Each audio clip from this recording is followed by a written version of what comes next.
that particular question. I'll tell you why. It's like you sitting there being very healthy, nonchalant, casual, and then asking, what do you think about flu? And when you get sick and you're in bed, what do you think about that? Well, we can talk about it, and I'm sure it can be a relatively interesting conversation. Useless, but interesting. And the other option is, as you can no doubt tell, Armand's voice is a little nasally. I think he has a virus. He has the flu. And I could have you go and sit there, and with Natalie's permission, maybe even hold hands, just to check his pulse. And then after class, you'll probably go home not feeling too well, and by tomorrow you realize that you're sweating, you're coughing, your body aches, you have the flu. So there are really two approaches to life and two ways you can be educated. By being in school and talking nonsense. What's Christianity? What does it mean to be black or white or blue? What does it mean to be married? Or have someone educate you in a very practical way. These are very, very, very different approaches to how education can take place. If I was to talk to you about, say, depression, something you have never experienced, let's just assume, and something that you have never really reflected on, it can again be an interesting conversation. I can go through the stages with you. Or I can perhaps put you in depression, or perhaps it's something that you yourself have experienced. And as I'm talking about depression, you come to realize that I'm talking about it in a very abstract way. It looks good on the board, but there are some very serious emotions missing, and some perhaps very serious psychological and physiological aspects that I just have omitted. And then you say, well, this guy talks well, but he just doesn't understand. You know. So, there are a couple of things that we can do today in regards to forgiveness, and I suppose a life that ultimately becomes lifeless. Both are really, really good topics to wrestle with. They're very complicated, and I'm not sure how good of a job I can do. But since you asked this question, you okay? A grown man like you doesn't even know how to sit right? Yeah, I'm just kidding. You're fine. After all these years of practice. So let me ask you, Alex. Yes. Let me ask you a question in regards to forgiveness. Are we talking about something abstract, or are we talking about something that lives in your life? Okay. Now, as you know, there are different intensities to all the things that we do in life. You can be with someone and you can flirt with them. You can be with someone and you can just use their body. You can be with someone and flirt with them, use their body, as well as enjoy their emotions. You can be with someone physically, emotionally, and you can also enjoy the conversations you have with them. Okay, so if you were to look at the idea of forgiveness and give it a grade, A, B, C, D, and F, these are degrees of intensity. You start with very casual F, that you don't really care, you're quite indifferent to your father just drinking every day, for example. Or he drinks, but he's not abusive, okay? He drinks and he just sits and watches TV. He becomes irrelevant. That becomes perhaps a C or a D. He drinks, but he screams and shouts and throws a temper tantrum like an infant. And that becomes perhaps a C. He drinks, then he yells at you, screams at you, sometimes perhaps even puts his hand on you. That's a B. Okay? And then your father drinks and abuses everyone in that environment, called the house, not yet a home. That becomes an A. So when we talk about forgiveness, the question is, what level of intensity are we talking about? Because if it's something casual, there is really no reason to talk about it. In time, you'll just figure things out. And the other thing you need to understand that, look, it's an example I shared with my class yesterday. Imagine forgiveness to be a dish, kind of like pasta.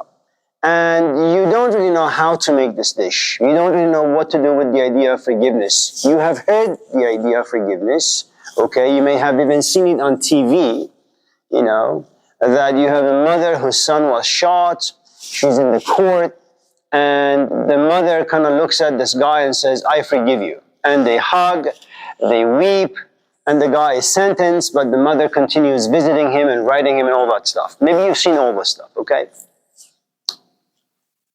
The problem with concepts such as this, or visual moments of inspiration such as this, is that you walk away assuming that you can do it. It's like you go to Olive Garden, you eat pasta, and then you go home saying, I think I can make this myself. So what you do is you go to Safeway, you buy all the ingredients, you go home and you make it, and you put what you've cooked in your mouth, you realize it is just unedible, you trash it. But you're very devoted to making pasta the best you can. So what do? You keep wasting money buying pasta, mushrooms, pesto, onions, okay? You keep chopping, you keep trying, and you keep trashing them because they're just not good. And then after maybe wasting hundreds of dollars on utility, taking out trash bag after trash bag, becoming frustrated, throwing the pan to the ground, becoming really angry, getting really depressed because you've come to realize you're just an awful cook, you keep at it until one day you realize, man, I think I can make a really, really good pasta. And then you do. And then you try to replicate it. Make the pasta again for your mom, for your dad, for your friends. But you've done an error in doing this in the sense that you fail to take notes. All the measurements that you used to make this perfect pasta, and it was perfect, you don't even know what they are. So you are in the kitchen doing this whole thing again. This time you write everything down. And what you now have is consistency. You know how to make pasta every time. So before we tackle forgiveness, before we tackle how you bring life to life, you need to understand that these are going to be ingredients. You're going to take these ingredients home perhaps. If you remember any of the conversations we'll have today, you'll try to apply it, you will fail. You will assume that you are no good.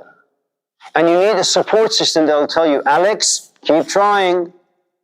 Keep trying.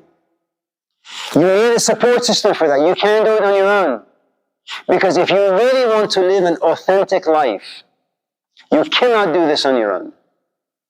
So what we're going to do today is we're going to toss out some ingredients out there, and then you're going to go home and try to apply this. Let's say I'm your father, let's just say. I come home and I'm drunk. You want to put yourself in my shoes. We call it the Gospel of Luke. Okay, Father, forgive them for they know not what they do. Okay, you read it somewhere, and it sounds really good. You're inspired. You even like the image of Jesus shown to you by your mom or your dad or whatever. You try to apply it, it doesn't work. Okay? And then you say, screw him. He's not worth my time. He's not worth my energy.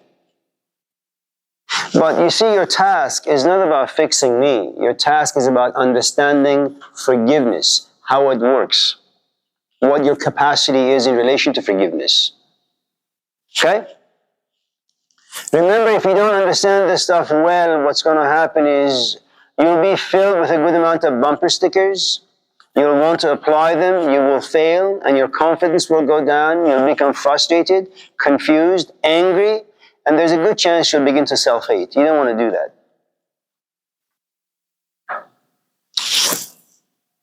Isn't that true, Armand? Good job. Natalie, you're a good man.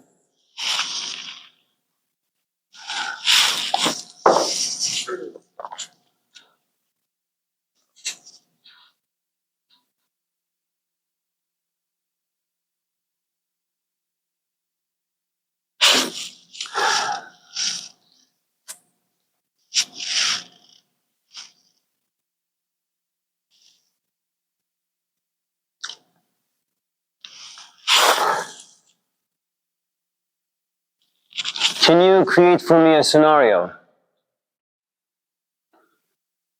Yeah. Make it you and I. I'm your dad, and you're my boy.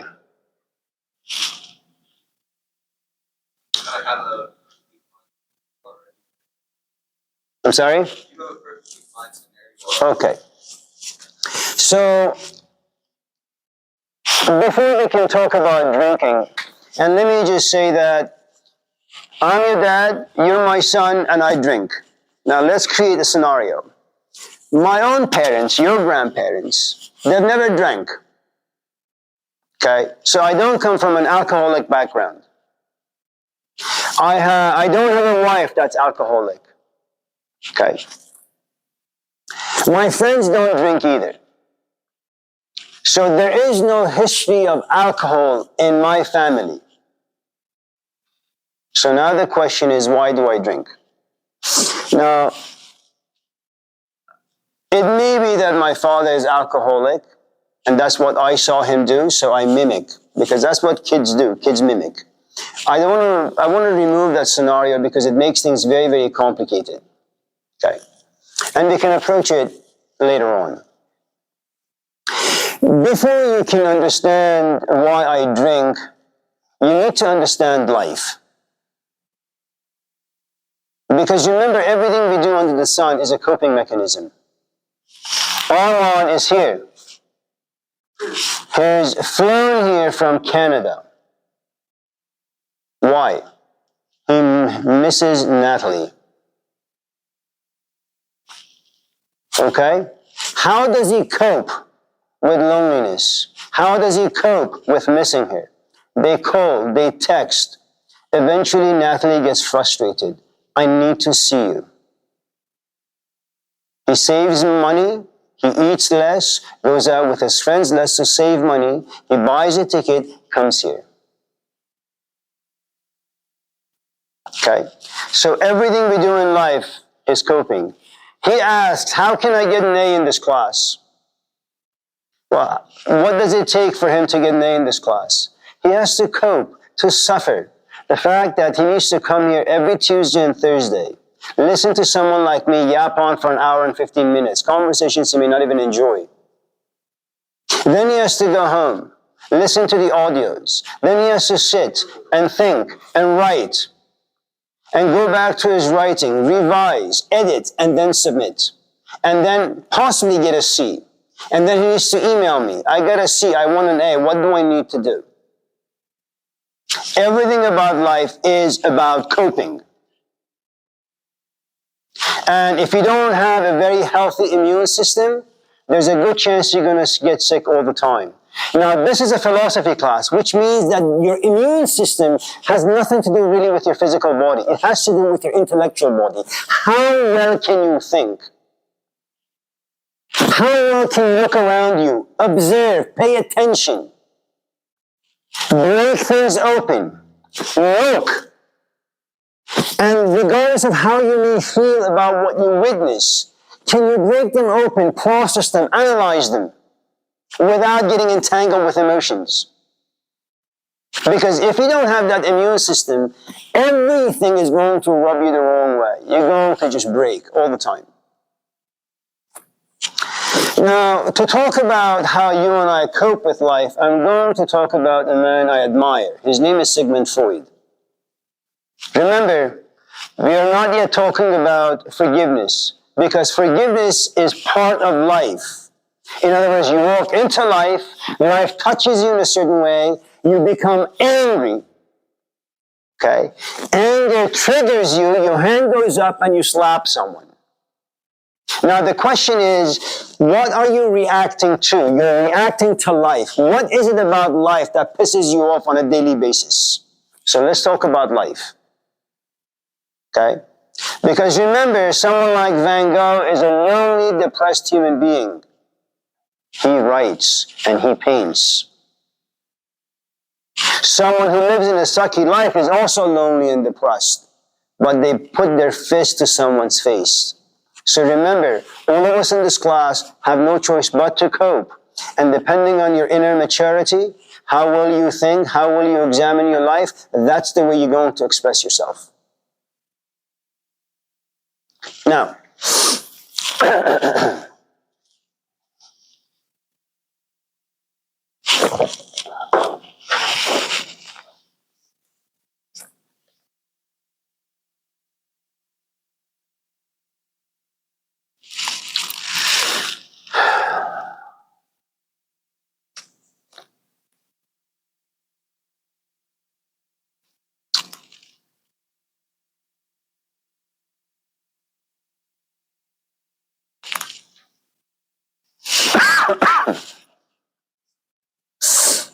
We, all of us in this class, according to our good friend Sigmund Freud, I know some of you in this class have heard a few things about him.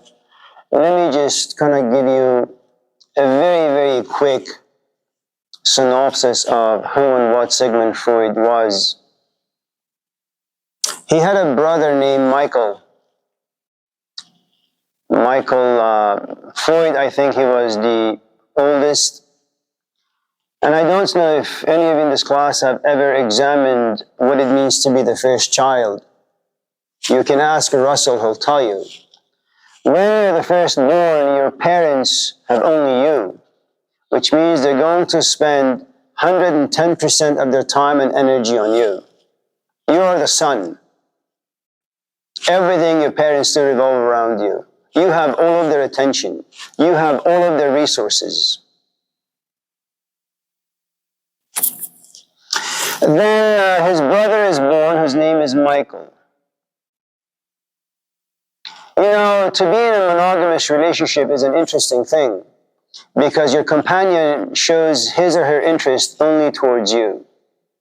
But when you exist in a polygamous relationship, what happens is your companion gives you 20% of his or her energy, attention, saves another 20% for Jack or Joe, another 20% for Luke and Mike and Joanne. Okay? So the attachment is not as strong. You may love him, you may like him, you're just not as attached. Now, Freud, coming to realize that his parents are no longer revolving around him, he's no longer the sun, he's just a galaxy amongst other galaxies, like all kids, he becomes very jealous and he becomes very angry. So you know what he does? Every night he sits and prays, God, kill Michael. I want my parents back. I want their attention back. And lo and behold, Michael dies. He gets sick and dies. And Freud never forgives himself. He actually assumed that his prayers were heard by the gods, and the gods took Michael away. Freud lived to see World War I. Do you know much about religion, Alex? Do you know much about positive thinking? You know, the idea that Jesus has, that inside every person lives the kingdom of God, or what the Jews have, you know, every human being is created in the image of God, or what Muslims have, that the light of Muhammad lives in everyone, or what Hindus have, Atman, which is connected to Brahman, lives inside everyone, or the Taoist, the Tao lives inside you, man. It's something that baptizes you from one moment to the next.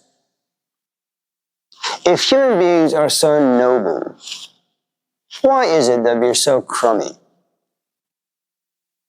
Why do we hurt each other so much? Why do we have so much regret, so much anger, resentment? Now, the other thing I should tell you about Freud is that his father was a Jew, and he saw firsthand what it means to be a bigot. People pushed his father to the ground, assaulted him, harassed him, abused him on a daily basis. Freud had to witness all of that. And then he lived to see the beginnings of Hitler's power.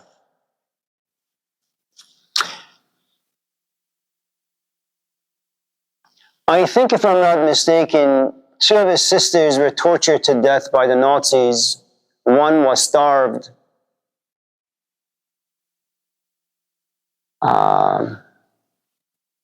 So you have a man who sees his father being abused. You have a man who's seen World War I and the beginnings of World War II. You've had a man who has seen his brother die and 3 of his sisters being tortured or gassed to death, and 1 starved. And then you have a man near the, I think, 60 or so. He suffers from cancer of the jaw. I don't know if it was because he just was smoking too much, but he had cancer. I'm sorry? Yeah. Now, Freud was, from the age of 14, was always looking for a magic pill or a magic drug. Why? He wanted to know what is wrong with people and why is it that they can't get over their traumas. And when he himself became a psychologist, he had a sofa in his office not because he wanted to look at people. He wanted them to lie down because he didn't want to see their face. He was more interested in the stories and the ways to cure people than the person itself. Okay?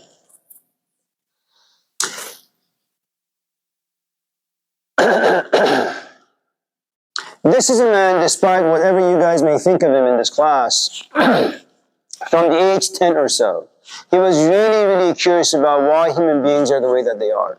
Why we think this way, why we behave a certain way. Okay?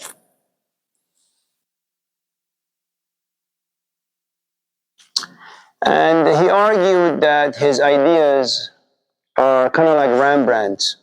He's a very bleak, dark, pessimistic philosopher or psychologist. He gives you a lot of darkness and very, very, very little light. Why?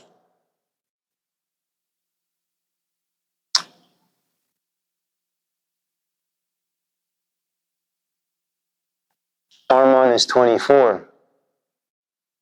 You're 17. Deontay is 30. Joaquin is 17. You guys have another 30, 40, 50, 60 years to go. You have 0 life experiences. Your thinking abilities is probably about D+. And life is immensely complicated. You have so little light inside you to guide you. You're just winging it, hoping that you'll land in the right place. And it's not going to work out. Jesus, with all of his light, couldn't do it. Neither could Muhammad. Neither could Malcolm X. All that's left of these great giants is a book and some cheap followers. That's all. Okay. So never, ever, ever go to Barnes and Nobles and buy a self-help book that gives you all these positive things about you or life. No, you don't want that. You want someone like Freud, who'll shove reality into your face and makes you think. Okay?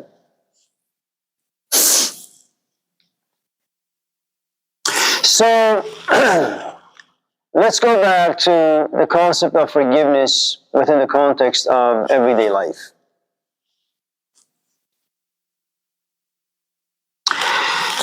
I have 3 prisons. So let me tell you what these prisons are. First, I have no idea who I am. And yet I am burdened to make life decisions. You don't know who you are. You don't know what sort of an animal you are. And then at the age of 17, you walk into a class, and the instructor asks, what are you studying? History. Really? For the next 60, 70, 80 years? It's a shot in the dark, and there's a good chance you're going to be disappointed. You're 18 or 19 or 20, you fall in love. And you're so ridiculous that you propose.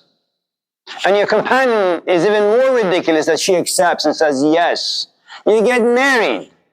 All of this takes place in the darkness of your own psyche. 2 or 3 years pass by, you realize, oops, it was a mistake. Oops, I'm bored. Out of boredom, what do? You don't want to dissolve the relationship, you have a child. Ah, poor kid. And there are things inside me I don't even understand, man. At 8, I wake up in a good mood. 8:35, my mood shifts into negative. I'm like the weather. Sunny, cloudy, stormy, hurricane, volcano erupting, steaming. I have no idea what the hell is going on. And do you know what happens when you live in the dark, Alex? You have zero stability. You have zero control. So what do you do when you have no control? You fake it. I love you. Really? Yeah. I'm a Christian. Yeah, good job. I have a PhD there from a doctor. That's good for you. We fake all of this stuff. What other choice do we have?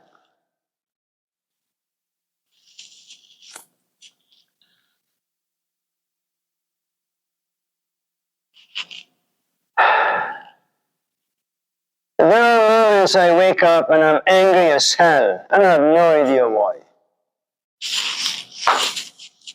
It's called the id. I may be a 60-year-old man,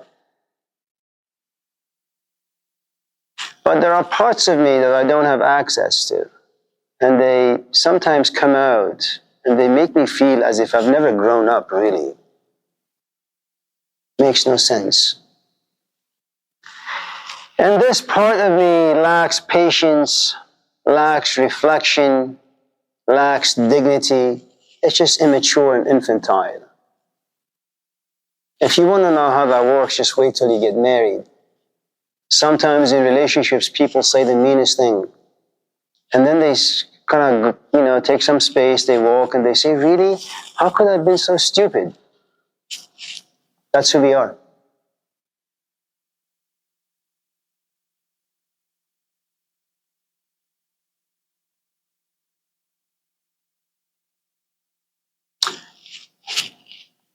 Isn't that true, Armand?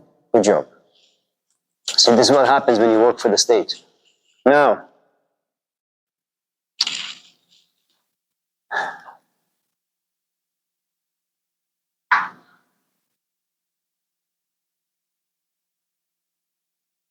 there is also this other part of me that, kind of like you, despite all the anger that lives inside you, you want to forgive. You want to exercise compassion and kindness. For Freud, it's the superego. It's this noble part of you, a part that's dignified, that's reflective, that understands.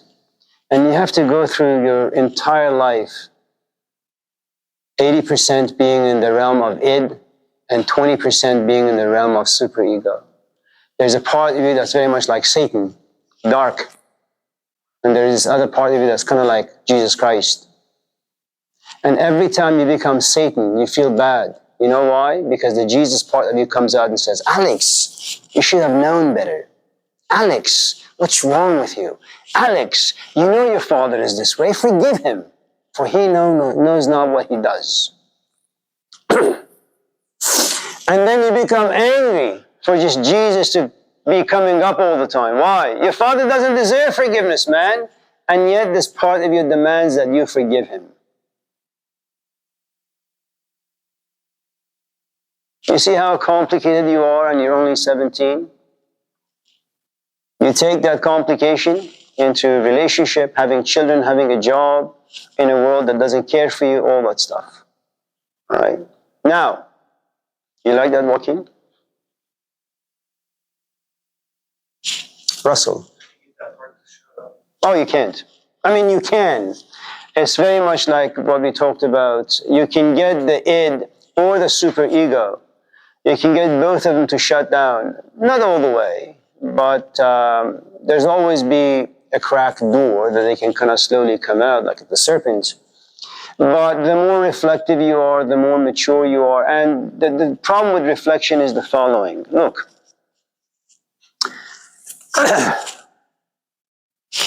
Our good friend here works graveyard, perhaps, and he's always tired. So he always sleeps.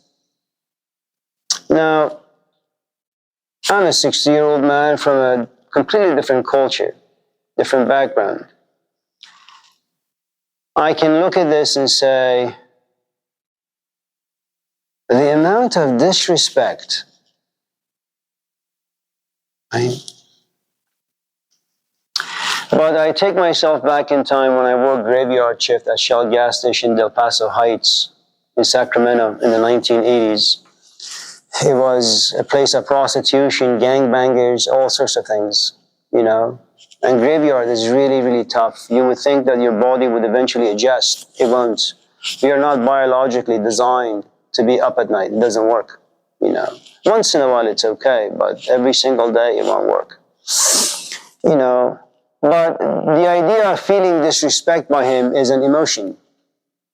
Now I have two options. I can either get consumed by the emotions, or having experienced this particular emotion so often in the past 35, 40, 50 years that now I have the tools to separate myself from the emotion, stand outside of the emotions, and then create a narrative.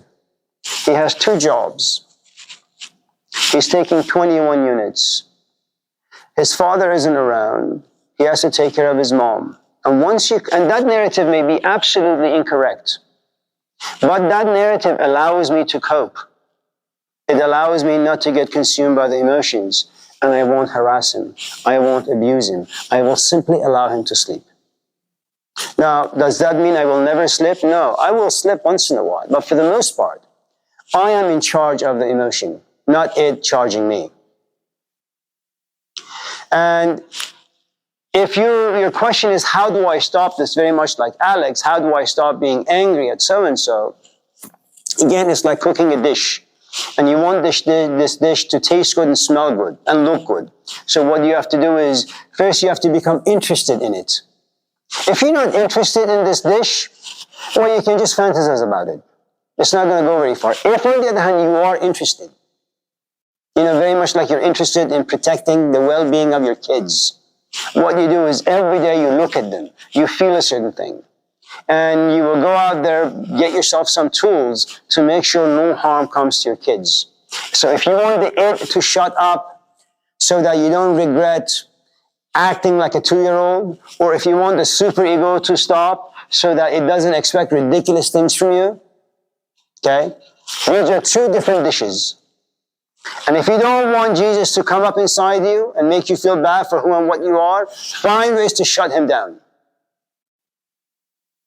And the thing you can do is you can go read this book called The Lies and Deceptions of the Bible. It's a book that came about 30 years ago. That all the stories you have in the Old and New Testament came from cultures prior. You know, and little by little you will crucify Jesus inside you to the point that he'll just suffocate and die and never resurrect. And little by little you come to realize, I am going to be my own man. If someone slaps me on the right cheek, I'm going to slit his throat, not offer the other. And then what will happen is, little by little, when you practice that, you won't feel bad for beating up people. It's only now at the age of 56 or 57 that Mike Tyson feels bad when he becomes a little violent. But for the first 40 years, he was perfectly fine with it. And recently, a couple of days ago, I watched Mike Tyson having a conversation with Sadhguru. You heard of him? Come on, man. Now, Sadhguru is Indian, and he was a married guy with a couple of kids. One day, as he's going to work, he has this experience, and he says, you know what? I don't want to be a family man anymore. I want to be like the Buddha. I want to be like Jesus Christ. I want to figure out who I am, what the meaning of life is. And so the first question that Mike asked Sadhguru was, you know, he's an okay guy. He's not that interesting, but nevertheless, it's a good interview. The first question is, why am I so angry?